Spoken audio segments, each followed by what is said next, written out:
Pak Mursalin, Dr. Paulus, Dr. Baharudin, Pak Marwan. Saya tidak bisa banyak bicara dari sudut aspek kesehatannya, tapi saya mungkin bisa membicara dari sedikit aspek APBN, ya, dari pembiayaan dan sebagainya. Ini kalau kita lihat adalah ini untuk kedua kalinya undang-undang yang menggunakan Omnibus Law. Yang satu adalah tadi Cipta Kerja. Dan kita lihat bahwa dari undang-undang itu sudah dinyatakan ini adalah inkonstitusional bersyarat oleh MK, tapi kemudian malah dibuat undang-undang melalui Perpu yang justru juga lebih melanggar undang-undang itu sendiri, melanggar konstitusi. Karena apa? Perpu adalah suatu kegentingan memaksa, yaitu yang dikatakan bahwa akan ada krisis ekonomi. Tetapi sekarang setelah kuartal pertama, triwulan pertama, pemerintah bangga mengatakan bahwa pertumbuhan ekonomi 5,03%. Artinya di situ adalah tidak ada kegentingan memaksa, tetapi hanya digunakan kegentingan memaksa itu Perpu agar bisa disahkan secepat mungkin oleh DPR, dan itu disahkan. Dan dengan metode begini, sekarang apapun rakyat, buruh, mahasiswa melakukan demo, melakukan protes, aksi unjuk rasa, karena dilihat bahwa Undang-Undang Cipta Kerja ini akan merugikan masyarakat kelompok bawah, khususnya buruh, karena kenaikan gaji dan sebagainya itu tidak sesuai lagi, dan sudah terbukti ada yang naik hanya 1% saja. Nah, ini akan mengurangi kesejahteraan buruh. Tetapi pemerintah sepertinya sudah tidak peduli lagi, karena siapa yang bisa menahan pemerintah. Dan kita khawatirkan juga dengan dokter-dokter sekarang turun ke jalan, dan mereka juga hanya melihat, ya sebentar lagi juga Anda akan kembali dan undang-undang ini akan tetap diberlakukan. Nah, jadi kalau kita lihat dari undang-undang ini, yang pertama adalah lihat dari konstitusi itu bagaimana.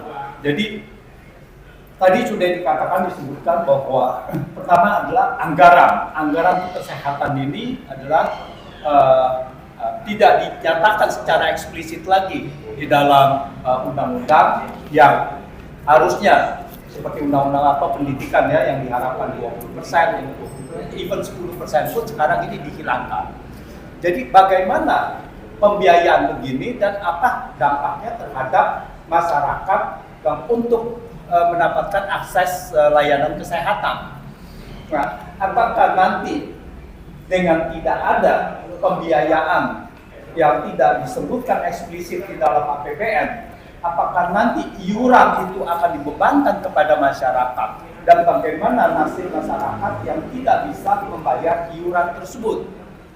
Karena kalau kita lihat adalah sudah ada beberapa upaya sebelumnya bahwa iuran ini dibikin sedemikian rupa, pemerintah tidak melihat lagi bahwa apakah masyarakat mampu atau tidak mampu, tetapi bahwa dengan satu paksaan bahwa kalau tidak bisa bayar maka tidak bisa mendapatkan layanan publik lainnya. Nah, itu pernah dicetuskan, yang meskipun pada saat itu banyak sekali penolakan dari masyarakat, sehingga itu tidak dijalankan. Contohnya adalah bahwa tidak bisa mendapat layanan SIM, ya, surat izin mengemudi, tidak bisa ada layanan sekolah dan sebagainya, itu dipersulit dan sebagainya.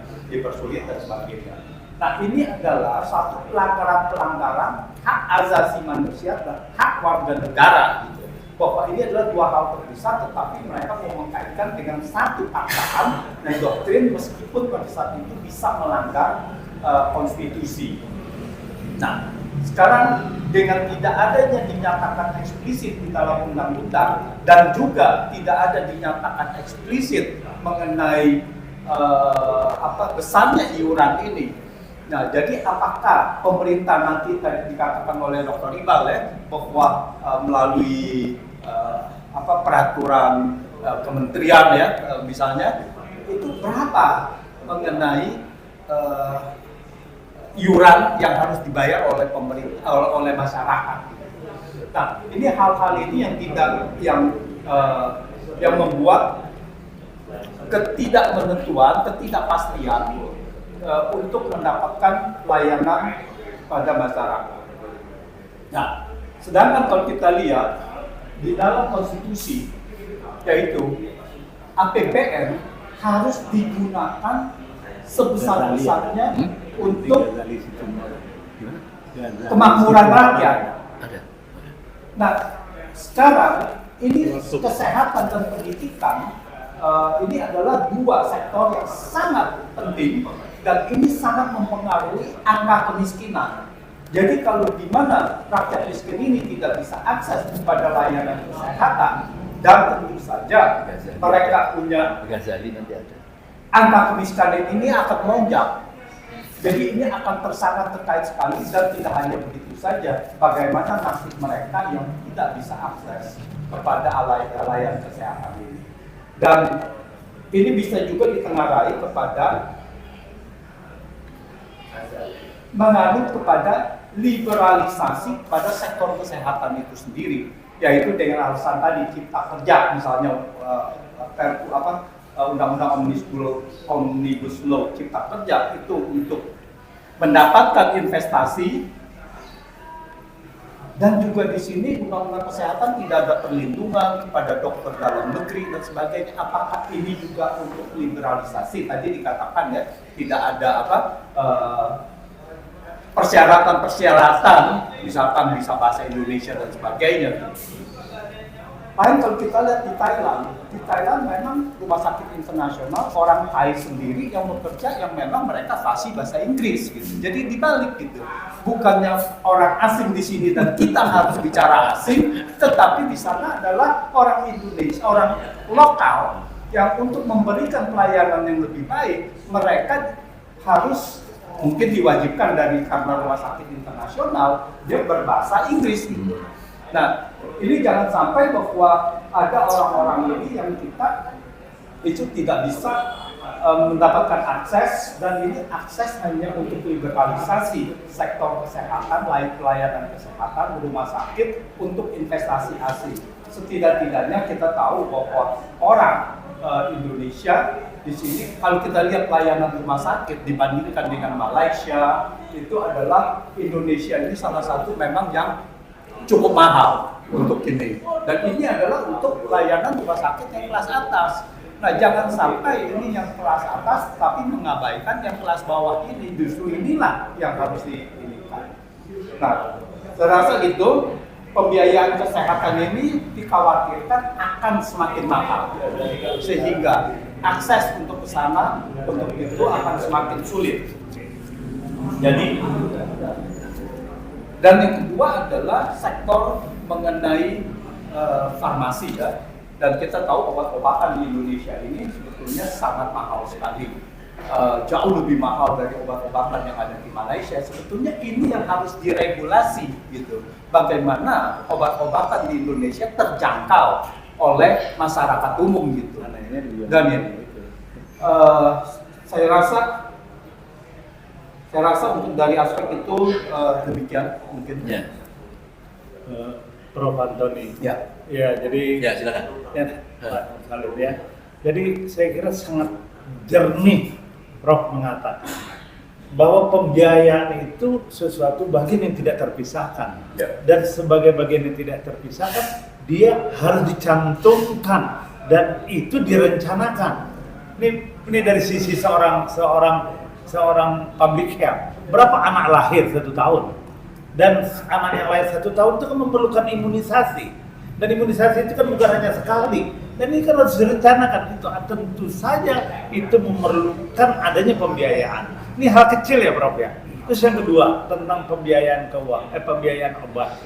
Bagaimana mungkin Pak Menteri bisa mengatakan ini yang sebetulnya hal-hal yang gesture dan ucapan yang kemudian tidak dipikirkan dalam-dalam dari seorang pejabat publik bahwa harga obat itu besar karena dokter bikin STR dan yang membayarkan STR itu no pabrik obat itu gitu.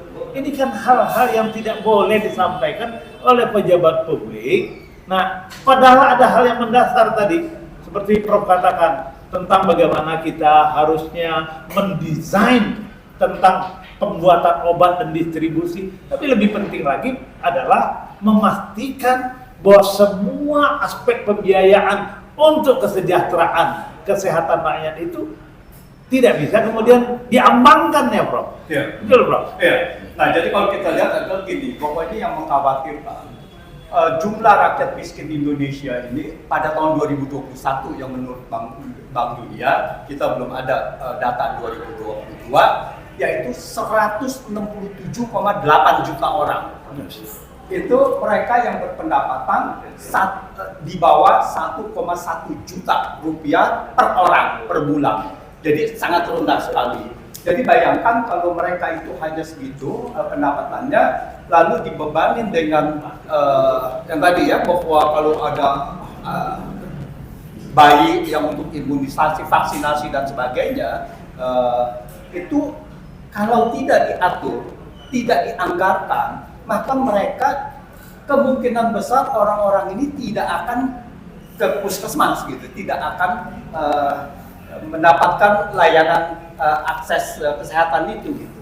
Jadi ini adalah tanggung jawab pemerintah yang harus dijabarkan di dalam undang-undang dan juga dikaitkan dengan yang tadi konstitusi kita, bahwa fakir miskin itu harus dipelihara oleh negara gitu. Salah satu dipelihara oleh negara adalah bukan hanya bahwa minimum salarisnya itu harus ditanggung, harus diberikan atau dikasihkan rumah, tetapi juga layanan kesehatan ini sektor yang sangat penting bagi masyarakat kelompok bawah gitu. Karena bagi mereka banyak sekali yang mengabaikan atau diabaikan mendapatkan akses mendapatkan kesehatan ini, lalu kesehatan mereka itu sangat mundur sekali, dan itu akan juga mempengaruhi kemampuan mereka untuk mendapatkan untuk bisa bekerja gitu. Nah saya rasa ini yang harus juga ya, bagaimana bahwa undang-undang kesehatan ini harus mencakup itu semuanya agar dapat membiayai rakyat-rakyat kelompok bawah ini. Jadi intinya Prof mengingatkan ada biaya kesehatan, tapi ada juga perasaan bersamaan social protection. Ya. Dan ini kemudian harus sangat clear, harus sangat jelas. Begitu ya Prof ya? Ya. Dan kalau kita lihat di rancang undang-undang sekarang ini, BPJS itu kan social protection. Kemudian Kementerian Kesehatan adalah kementerian yang mengupayakan agar masyarakat sehat. Nah ini kan dua-duanya itu nggak bisa kemudian campur aduk gitu ya Prof. Apalagi kalau ada kita dengar dan kita belum ada kejelasan apakah tadi social protection itu juga ditarik ke Kementerian Kesehatan. Ini permasalahannya. Baik, bahaya ya kalau seandainya itu belum tahu pasti ya, apakah itu di bawah kesehatan atau memang di bawah Presiden. Ya presiden juga.